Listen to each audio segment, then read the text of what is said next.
Roger Waters has come under fire recently, accused of racism, bigotry, and spreading far-right ideology. But what is the real story behind the former Pink Floyd frontman? And where is the line between artistic expression and dangerous speech? Welcome to Behind the Music. In this video, we dive into the world of Roger Waters and how he has been weathering a storm of criticism for decades. Now he's the target of huge protests and official police investigation and has even been denounced by an entire country. And he wants to cancel my rock and roll show. Pink Floyd brought psychedelic rock to the masses, but the rocky road to success planted the seeds of what would grow into a wave of public backlash 6 decades later. Composed of Syd Barrett, Roger Waters, Richard Wright, and Nick Mason in the mid-60s, the band was initially known as T-Set. After renaming as Pink Floyd and finding proper management, the group soon became a staple of the London rock scene. As they found success, though, the spotlight proved too much for original frontman and songwriter Syd Barrett. Drug use and anxiety led to a mental breakdown, and Syd eventually withdrew from public life for years. By that point, Pink Floyd had already released one album and was on their way to becoming British rock royalty. This was cemented with the release of their 8th studio album, The Dark Side of the Moon, which immediately topped the charts in the United Kingdom and internationally. Mainstream success brought even more problems. Firstly, their managing group had made bad investments that hadn't paid off, leaving them with little money. They were now in dire need of producing new music.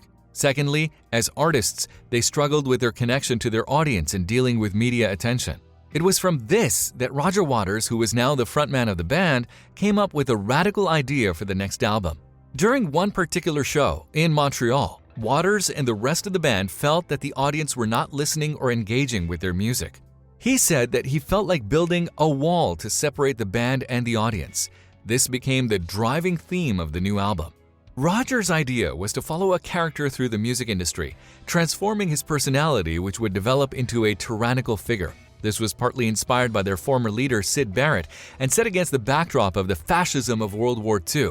A 90-page script was written for the album, creating the central character, the rock star named Pink. The album became a rock opera entitled The Wall, released in 1979 with the song Another Brick in the Wall Part 2, reaching #1 in several countries and over 1 million sales within a couple of months. But years later, this album would be the source of Roger Waters' controversy. The Wall was met with critical and commercial acclaim. As was the plan from its inception, the album was also made into a film, following the same plot as the songwriting. At one point in the story, the protagonist, Pink, has hallucinations on stage where he perceives himself as a fascist dictator talking to a rally of supporters. Pink encourages the crowd to inflict violence on others before snapping out of his delusions and urging his supporters to stop.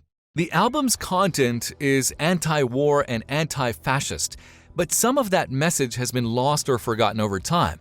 Roger Waters left the group in 1984 after tensions between him and bandmate Dave Gilmour came to a boiling point. The two had battled for supremacy for years in the build-up, but their artistic visions and personalities often clashed.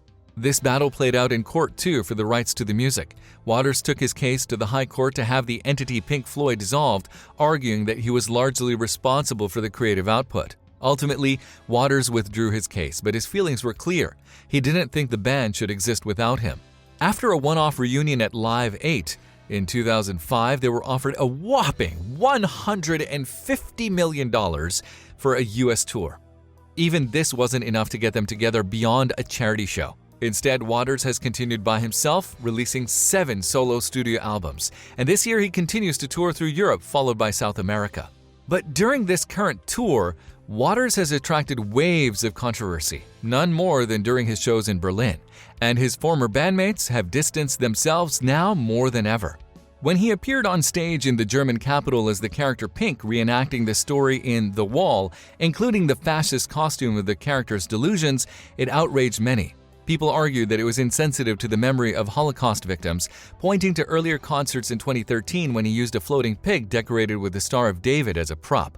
The city of Frankfurt tried to prevent him from playing in the city. They argued that the venue for his shows, the Fest Hall, which was used to transport Jews to concentration camps, was anti-Semitic. Waters fired back by taking it to court and won. The judge ruled that the show was within artistic freedoms and did not glorify or relativize the crimes of the Nazis. He may have won that battle, but he's being dragged through a war that threatens to end his career once and for all. The critics of Roger Waters argue that his political views are conspiratorial and dangerous. Now he can add to his enemy list 2 official states. During his current tour, Waters displayed on screen the names of activists who had been killed by authorities during their struggles. Anne Frank's name appeared immediately before a Palestinian journalist who was killed by Israeli soldiers. This sparked a reaction from Jewish activists, including the official Twitter account of the State of Israel, who thought that it desecrated the image of a Jewish hero.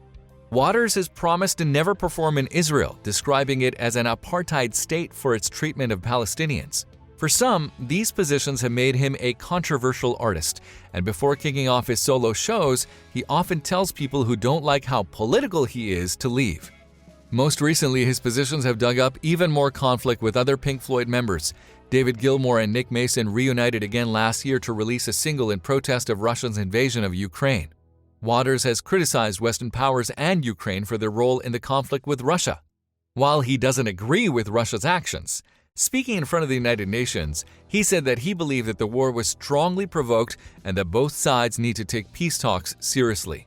He called his Gilmour and Mason's production a contentless waving of the blue and yellow flag that encouraged war. And he paid the price for his views, having planned shows in Poland canceled. Ukraine's ambassador labeled Waters another brick in the wall of Russian disinformation. In response, David Gilmour, along with his wife Polly Sampson, who's been credited as a lyricist for some of Pink Floyd's songs, attacked Waters as anti-Semitic and a Putin apologist, adding that Waters was a megalomaniac. This is far from Roger Waters' first time receiving media attention for his views. After the death of George Floyd in the United States sparked nationwide protests, Waters pointed that blame to Jewish billionaire Sheldon Adelson. He called Adelson a puppet master pulling the strings in the interests of the Jewish people. Waters later apologized for evoking the anti-Semitic trope. The long history of attacking Israel and pro-Israel figures is why many believe that his recent actions, including displaying the Star of David during a performance of The Wall, are more than artistic expression. Meanwhile, his defenders point to decades-long track record of anti-imperialist and anti-capitalist activism as proof that he is not a racist. Depending on your perspective, Roger Waters has either stayed principled in calling out injustices all over the world or succumbed to the extremism that his character in The Wall did. The blurring between art and reality is closer than ever and has changed how some interpret Pink Floyd's music.